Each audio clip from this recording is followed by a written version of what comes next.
الحمد لله نحمده ونستعينه ونستغفره ونؤمن به ونتوكل عليه ونعوذ بالله من شرور أنفسنا ومن سيئات أعمالنا من يهده الله فلا مضل له ومن يضلل فلا هادي له وأشهد أن لا إله إلا الله وحده لا شريك له وأشهد أن محمدا عبده ورسوله أما بعد فإن خير الحديث كتاب الله وخير الهدي هدي محمد صلى الله عليه وسلم وشر الأمور محدثاتها وكل محدثة بدعة وكل بدعة ضلالة وكل ضلالة في النار.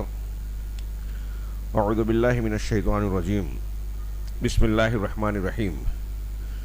سبحان الذي أسرى بعبده ليلا من المسجد الحرام إلى المسجد الأقصى الذي باركنا حوله لنريه من آياتنا إنه هو السميع البصير. محترم حاضرین، جناب محمد رسول اللہ صلی اللہ علیہ وسلم کے حق میں اور اس امت کے حق میں یوں تو اللہ رب العالمین کے بہت سارے انعامات، خصوصی امتیازات، خصوصی شان کے پہلو اور امور مرحمت فرمائے. ان میں سے ایک بہت بڑا واقعہ جس کو جناب محمد رسول اللہ صلی اللہ علیہ وسلم کی ذات، رسالت، شخصیت کے اعتبار سے اللہ کا ایک بہت بڑا انعام آپ کے حق میں مانا جا سکتا ہے، اور بعض پہلوؤں سے امت محمدیہ کے حق میں بھی. میری مراد واقعہ اسراء اور معراج سے ہے. اسراء رات میں لے جانا کو کہتے ہیں. اصطلاحاً یہ اس سفر کو کہا جاتا ہے جو جناب محمد رسول اللہ صلی اللہ علیہ وسلم کو حضرت جبرائیل کی معیت میں اللہ کی طرف سے معجزانہ طور پر مکہ المکرمہ سے بیت المقدس تک کا سفر کرایا گیا، اور پھر وہاں سے نبی کریم صلی اللہ علیہ وسلم کو آسمان کی جو سیر کرائی گئی اسے معراج کہا جاتا ہے. یہ اللہ کے نبی صلی اللہ علیہ وسلم کے حق میں جس موقع پر واقعہ پیش آیا، آپ کی کئی پہلوؤں سے تسلی کا سامان تھا، کئی پہلوؤں سے آپ کی نبوت کی نشانی تھی، آپ کے لیے، آپ کے حق میں اللہ کی طرف سے معجزوں کا اظہار تھا. یہ بہت شاندار اور زبردست دلیلیں تھیں اس بات کی کہ آپ اللہ کے سچے رسول ہیں. اس کے علاوہ اس پورے واقعے میں ہمارے عقیدے سے متعلق غیبیات کی بہت سارے امور کا تذکرہ ہے، جنت و جہنم کے مناظر کا، اور کچھ دیگر عقیدے سے متعلق ایسے بیانات ہیں جو ہمارے اور آپ کے لیے درس و عبرت کا سامان رکھتے ہیں. امت محمدیہ کے لیے تا قیامت اس واقعے کے ذریعے سے جو اللہ کی طرف سے تحفہ، انعام اور فضیلت بخشی گئی وہ 5 وقتہ نماز کا تحفہ. اللہ کے نبی صلی اللہ علیہ وسلم کو جب اللہ تعالیٰ سے شرف کلام حاصل ہوا تو 3 تحفے دیے گئے. صحیح مسلم کی حدیث میں ہے، ایک 50 وقت کی نماز جو بعد میں 5 کر دی گئی، ایک آیت الکرسی، سورۃ البقرہ کی آخری 2 آیتیں آمن الرسول سے آخر تک، اور تیسرا اللہ کی طرف سے یہ اعلان اور انعام کہ امت محمدیہ کا جو شخص شرک کیے بغیر مرے گا، وہ کتنا بھی گنہگار ہو، بالآخر اگر وہ جہنم میں چلا بھی جائے تو جہنم سے نکال کر جنت میں ڈالا جائے گا. اب شرط یہ ہے کہ اس کا دامن شرک سے پاک رہے. یہ 3 انعامات جناب محمد رسول اللہ صلی اللہ علیہ وسلم کے واسطے سے پوری امت کو دیا گیا. اب اس واقعے میں عبرت و ایمان کے جو پہلو تھے اور ہیں، اس کو نظر انداز کر کے ہم دیکھتے ہیں کہ امت محمدیہ کا، ہمارا اور آپ کا رویہ قرآن اور حدیث کی دیگر تعلیمات کی طرح ایسا ہی ہے کہ روح کو، گودے کو چھوڑ کر چھلکے اور رسم اور ظاہری چیزوں کے پیچھے پڑ گئے. جو چیز قرآن و حدیث کا اصل مقصود ہے اسے نظر انداز کر دیا، اسے پس پشت ڈال دیا، اور جو مقصود نہیں ہے اس میں کچھ چیزیں لوگوں نے ایجاد کر لی، بنا لی، اسے اختیار کر لیا. یہ معاملہ ہمارے دینداری کے ہر پہلو میں نظر آتا ہے، عقائد میں، اعمال میں، کہ اللہ تبارک و تعالیٰ کی جانب سے دیے گئی تعلیمات کی روح کو فراموش کر دیا، مقاصد کو پس پشت ڈال دیا، اور الٹی سیدھی چیزوں کو اختیار کر لیا. اب اسراء اور معراج کا بھی معاملہ دیکھیے کہ اس میں جو دروس و عبر کا پہلو ہے اور اس میں جو انعامات کی حیثیت رکھنے والی چیزیں ہیں اس کو نظر انداز کر دیا, ایمانیات کو چھوڑ دیا اور اس سے متعلقہ ایسی چیزوں کے پیچھے پڑ گئے جس کا دین شریعت صحابہ کرام کے ہیں اس کا کوئی تصور, کوئی اہتمام موجود نہیں تھا. مثلا یہی ابھی رجب کا مہینہ ہے, میرے خیال ہے کہ آج 27 تاریخ ہے. ہمارے یہاں ہندوستان پاکستان میں یہ مشہور ہے کہ 27 تاریخ کو یہ سفر ہوا تھا اور اس میں کچھ اہتمام کیا جاتا ہے. راتوں ہی سے مسجدوں کے لائٹ جلا دیے جاتے ہیں, پہلے بھی چراغاں کیا جاتا تھا, کچھ خاص محفلیں منعقد ہوتی ہیں. معراج کی شب کو اللہ کے رسول صلی اللہ علیہ وسلم کے نام کے ساتھ ایک یادگار بنا کر بعض مقامات پر کچھ خاص عبادتوں کا اہتمام کیا جاتا ہے. یہ ساری کے ساری چیزیں وہ امور ہیں جو جناب محمد رسول اللہ صلی اللہ علیہ وسلم, صحابہ کرام, تابعین, طب تابعین جس سے ناآشنا تھے ان کا کوئی تعلق نہیں. اور ظاہر سی بات ہے کہ جو چیز نبی کریم صلی اللہ علیہ وسلم نے نہیں کی, نہیں بتائی, جو صحابہ کرام نہیں جانتے تھے, وہ دین ہو ہی نہیں سکتی. دنیا کا کتنا بڑا بھی انسان کتنی بڑی بھی تعداد کرے, وہ بدعت ہے, خرافات ہے, دین میں ایجاد ہے, دین نہیں ہے.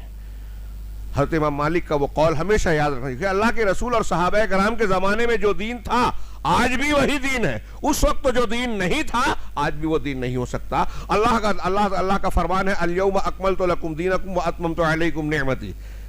آج کے دن میں نے تمہارے لیے تمہارے دین کو مکمل کیا اور اپنی نعمت کو پورا کر دیا.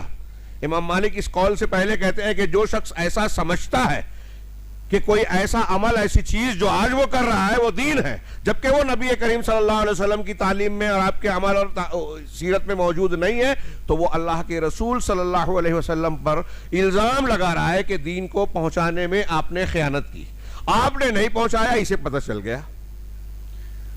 ہر جمعہ کو اللہ کے رسول صحابہ کے سامنے دہراتے تھے کہ دین میں کل محدثۃ بدعہ, ہر نئی چیز دین میں بدعت ہے. یہ پنکھا, موبائل اور اس کی جو مثال دیتے ہیں بھونڈی, یہ دین میں نہیں ہے, دنیا میں ہے. دنیا کے معاملات میں نئی نئی چیزیں ایجاد کرنا, ترقی کرنا مستحب ہے, اس کی تعلیم دی گئی ہے. دین میں کہہ دیا گیا من عمل عملا لیس علیہ امرنا فہو رد. جس نے کوئی بھی ایسا عمل کیا جس پر ہمارا حکم نہیں ہے, دین کی مہر نہیں ہے, وہ مردود ہے, رد ہے, وہ بدعت ہے. اس کی بہت سی دلیلیں ہیں, میں ابھی ادھر نہیں جاتا. واقعہ اسراء اور معراج پر گفتگو کرنا چاہتا ہوں اور یہ عرض اس لیے بھی کر رہا ہوں کہ آج کے ماحول میں ہم دیکھیے ہر جگہ ہر معاملہ بہت ہی محدود وقت ہے. اسراء اور معراج کے واقعے میں کئی پہلو ہیں ایمان اور اعتقاد سے متعلق, اور میں یہ عرض کرنا چاہتا ہوں تمہیدی طور پر کہ ان دروس و عبر کے پہلوؤں کو چھوڑ کر لوگ غلط چیزوں کے پیچھے بھاگتے ہیں اور رسم کو گویا پورے سال میں ایک دن اسراء اور معراج کے انعام کا یہ بنا لیا کہ اس دن کو یادگار بنایا جائے اور اسی دن کا تعلق اس واقعے سے صرف اس دن کا تعلق ہے, جبکہ 5 وقت کی نماز جو اس میں فرض کی گئی وہ پورے سال کے لیے ہے اور وہ مسلمانوں کے لیے انعام ہے, بہت بڑی نعمت ہے, چھوٹی موٹی نہیں ہے. روزانہ 5 وقت اللہ تعالیٰ سے ہم کلام ہونے کا, مناجات کا موقع ہے. یہ مومن کی معراج, اللہ کے رسول معراج کرنے کا تمام مسلمانوں کو معراج کا ایک نظریہ دیا گیا کہ آپ روزانہ نماز پڑھ کے اپنے رب سے مناجات کیجیے. 5 وقت کی نماز الاقل فرض ہے اور پھر نوافل اور دیگر چیزیں الگ ہیں. اس نعمت کی ناقدری کر رہے ہیں. اور جو لوگ ان بدعات کا اہتمام کرتے ہیں, خاص محفلوں کا, ہاں رجب کے مہینے میں کچھ خاص چیزیں ایجاد کر لی شیعوں کے نام پر, جو ہے رجبی, کونڈے اور نہ جانے کیا کیا, وہ یہ فرض نماز نہیں پڑھیں گے, آپ اس کا اہتمام کرتے نظر نہیں آئیں گے, آپ غور کیجئے. خیر, ہم واقعے کی طرف آتے ہیں. یہ واقعہ سرسری طور سے یوں ہوا کہ نبی کریم صلی اللہ علیہ وسلم کے پاس حضرت جبرائیل علیہ السلام تشریف لائے ایک فرشتے کے ساتھ, اور آپ کو اپنی معیت میں براق پر سوار کر کے مکہ سے بیت المقدس لے گئے. وہاں ضمنی طور سے چھوٹے چھوٹے کئی واقعات پیش آئے. راستے میں اہل مکہ کا قافلہ بھی نظر آیا سفر کرنے والا, جو ایک جگہ قیام پذیر تھا. پھر بیت المقدس پر اس براق کو اس مقام پر باندھا گیا جہاں انبیاء اپنی سواریاں باندھتے تھے. آپ نے 2 رکعت نماز انبیاء کرام کو وہاں پڑھائی, اور پھر وہاں سے آپ کو آسمانوں پر لے جایا گیا. پہلے آسمان پر دروازہ کھٹکھٹایا گیا, ہاں پوچھا گیا کون, کہا جبرائیل. ساتھ میں کون, محمد صلی اللہ علیہ وسلم. کیا ان کو اجازت دی گئی ہے؟ ہاں.